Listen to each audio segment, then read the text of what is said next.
Thank you very much. So I've been waiting for this meeting for 20 years, actually. And it's not that everything's 100% understood or known, but I think we've made a lot of strides. Wish it was done a long time ago. Today, we're delighted to be joined by America's top medical and public health professionals as we announce historic steps to confront the crisis of autism. Horrible, horrible crisis. I want to thank the man who brought this issue to the forefront of American politics along with me. And we actually met in my office, is it like 20 years ago, Bobby? It's probably 20 years ago in New York. The meteoric rise in autism is among the most alarming public health developments in history. There's never been anything like this. So, since 2000, autism rates have surged by much more than 400%. Instead of attacking those who ask questions, everyone should be grateful for those who are trying to get the answers to this complex situation. You know, there's something artificial. They're taking something. And by the way, I think I can say that there are certain groups of people that don't take vaccines and don't take any pills that have no autism. That have no autism. Does that tell you something? That's currently, is that a correct statement, by the way? There are some studies that suggest that, yeah, with the Amish, for example. The Amish, yeah, virtually. I heard none. See, Bobby wants to be very careful with what he says, and he should, but I'm not so careful with what I say. But you have certain groups. The Amish, as an example, they have essentially no autism. First, effective immediately, the FDA will be notifying physicians that the use of let's see how we say that. Acetaminophen. Is that okay? Which is basically commonly known as Tylonol, during pregnancy can be associated with a very increased risk of autism. And they pump so much stuff into those beautiful little babies, it's a disgrace. I don't see it. I think it's very bad. They're pumping, it looks like they're pumping into a horse. You have a little child, little fragile child, and you get a vat of 80 different vaccines, I guess, 80 different blends, and they pump it in.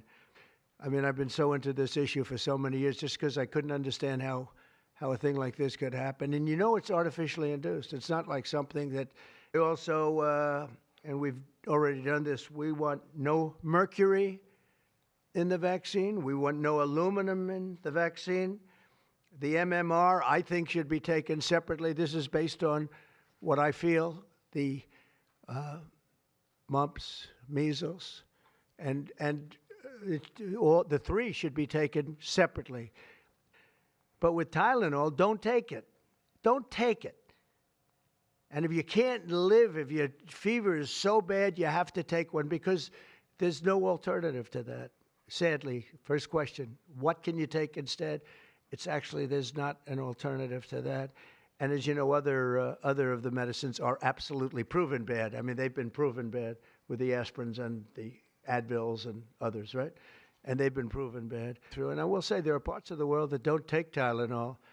I mean, there's a rumor, and I don't know if it's so or not, that Cuba, they don't have Tylenol because they don't have the money for Tylenol, and they have virtually no autism, okay? Tell me about that one.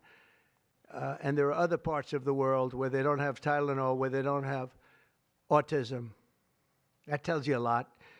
To meet the president's challenge, I ordered HHS to launch an unprecedented all-agency effort to identify all causes of autism, including toxic and pharmaceutical exposures.